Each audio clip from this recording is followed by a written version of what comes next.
untold quantities of energy.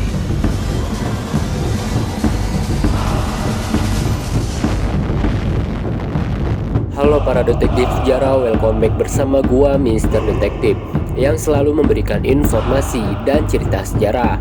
Balik lagi ke pembahasan kita kemarin, yaitu pertempuran Okinawa.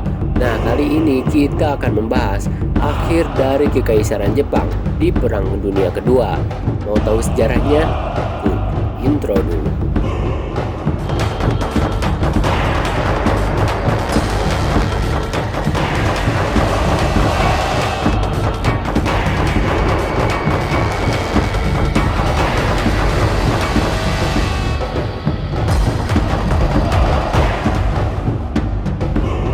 14 Agustus 1945, Kaisar Hirohito merekam pengumuman penyerahan dirinya dan baru disiarkan di seluruh Jepang meski sempat ada pemberontakan kecil oleh kaum militeris yang menolak untuk menyerah. 15 Agustus, Jepang menyatakan menyerah kepada sekutu dan pada tanggal 2 September 1945 di atas kapal USS Missouri yang berlabuh di Teluk Tokyo, ditandai dengan penandatanganan instrumen penyerahan Jepang. Sekutu diwakili oleh Panglima Tentara Amerika Serikat di Asia Pasifik, Jenderal Douglas MacArthur, dan Jepang diwakili oleh Menteri Luar Negerinya, Mamoru Shigemitsu. Setelah bertemu dengan Kaisar Jepang Hirohito sehari sebelumnya. Kita kembali dulu sebelum penyerahan Jepang kepada sekutu.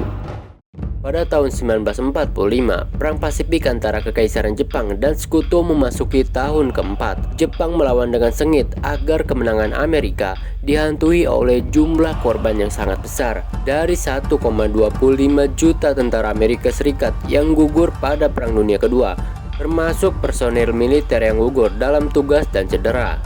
Hampir 1 juta tentara gugur dalam kurun waktu 1944 sampai Juni 1945.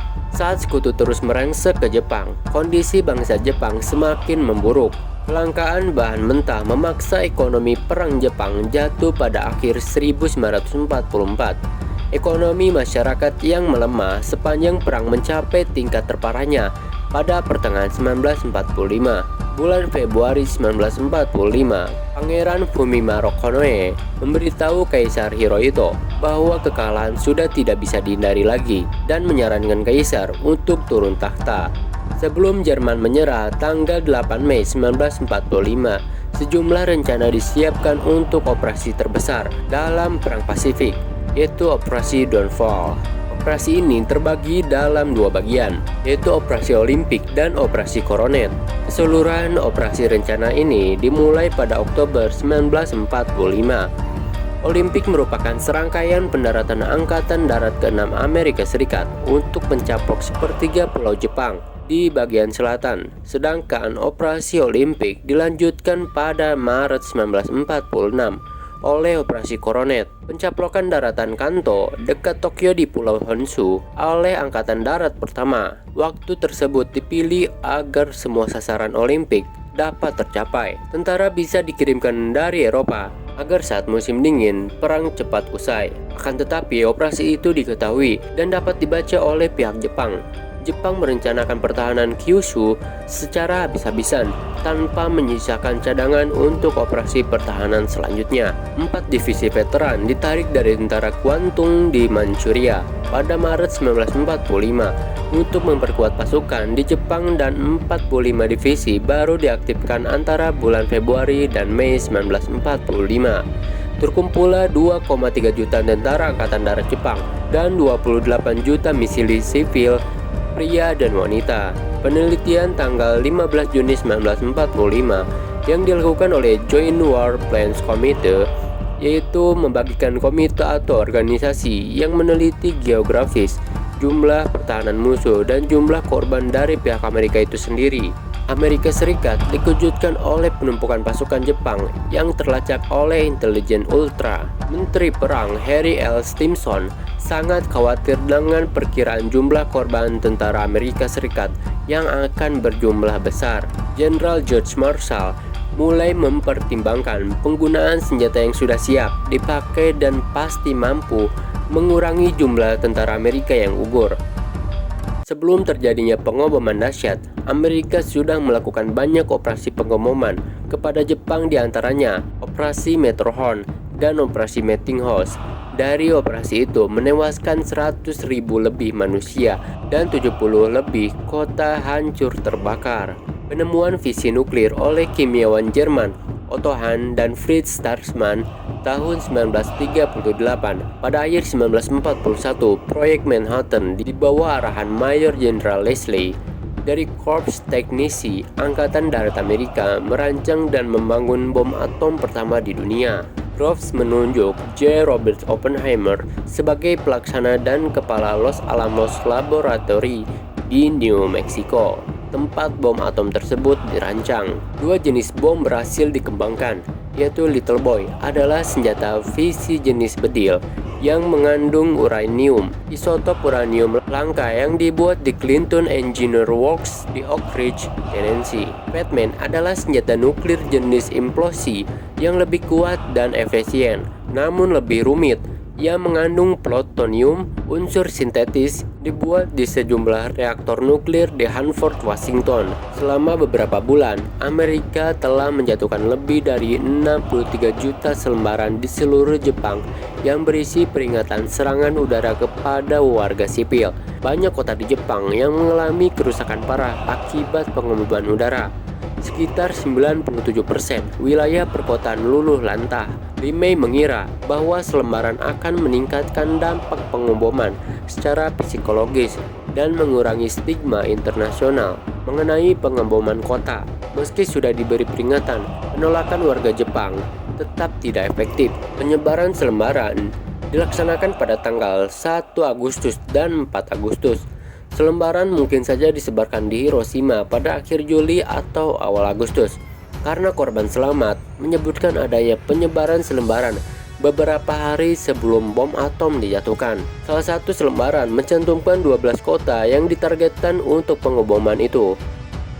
Pada bulan April 1945, Marshall meminta Groves memberi target-target pengeboman agar disetujui dirinya dan Stimson. Groves menunjuk target komite yang dipimpin Marshall sendiri, beranggotakan Farrell, Mayor John A. Derry, Kolonel William P. Fisher, dan David M. Denison dari USAF, dan ilmuwan John von Neumann, Robert R. Wilson, dan William Penny dari Proyek Manhattan. Target komite mencalonkan 5 target.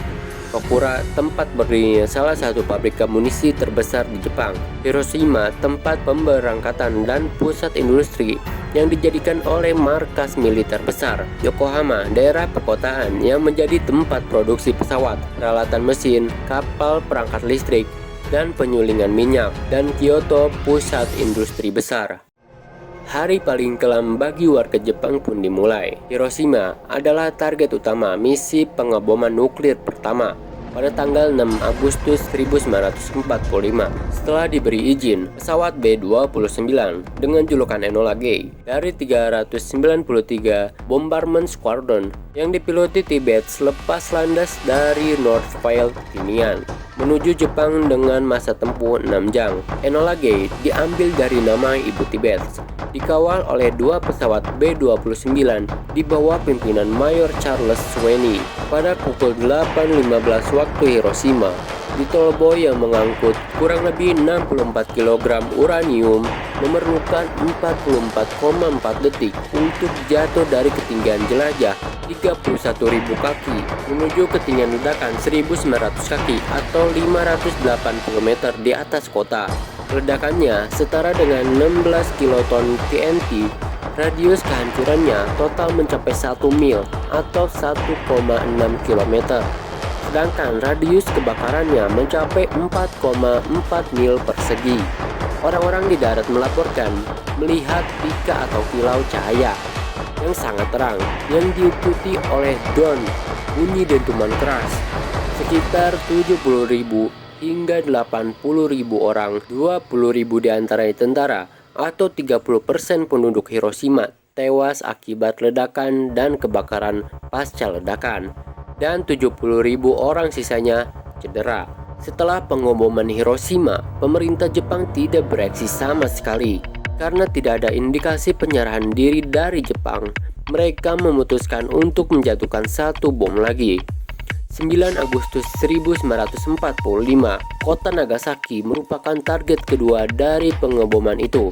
Pada pukul 3.49 diterbangkan oleh awak Sweeney mengangkut Fat Man ke target utama, Kokura, dan target kedua yaitu Nagasaki.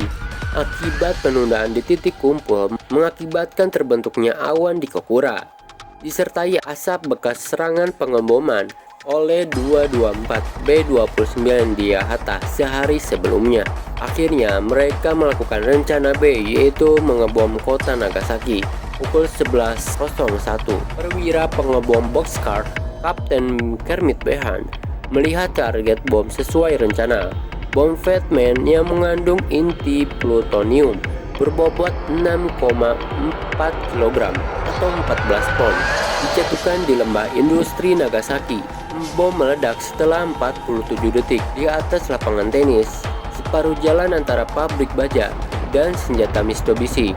Ledakan terjadi hampir 3 km di sebelah barat laut target awal. Ledakan tersebut dibatasi oleh lembah Urakami dan sebagian besar kota dilindungi oleh lembah di sekitarnya. Ledakan itu menghasilkan panas bersuhu 3900 Celcius. Diperkirakan korban tewas bervariasi mulai dari 22.000 orang sampai 75.000 jiwa. Itulah kengerian dari kedua bom penghancur massal, yaitu bom atom, dan dari situlah Jepang menyerah dengan sekutu. Serta alasan Amerika mengebom Hiroshima karena pangkalan suplai dari logistik militer Jepang berukuran kecil, namun arsenal militernya sangatlah besar. Kota ini juga merupakan pusat komunikasi, pelabuhan penting, dan tempat berkumpulnya tentara. Hiroshima adalah kota terbesar kedua di Jepang setelah Kyoto yang masih bertahan meski diserang berkali-kali, dan kota kedua Nagasaki, yaitu merupakan salah satu pelabuhan terbesar di Jepang dan menjadi kota penting semasa perang karena memiliki banyak aktivitas industri termasuk produksi artileri, kapal, perlengkapan militer, dan material perang lainnya. 4 perusahaan terbesar di kota ini adalah galangan kapal Mitsubishi, galangan kapal listrik Mitsubishi, pabrik senjata Mitsubishi, dan pabrik baja dan senjata Mitsubishi. Keempat perusahaan ini memperkerjakan sekitar 90% tenaga kerja di Nagasaki dan mencakup 90% industri di kota ini. Meski tergolong kota industri yang penting, Nagasaki tidak diterjang bom bakar karena letak geografisnya membuat kota ini sulit dilacak oleh radar. Bagaimana menurut kalian? Jika kalian suka, silakan like, comment, and subscribe.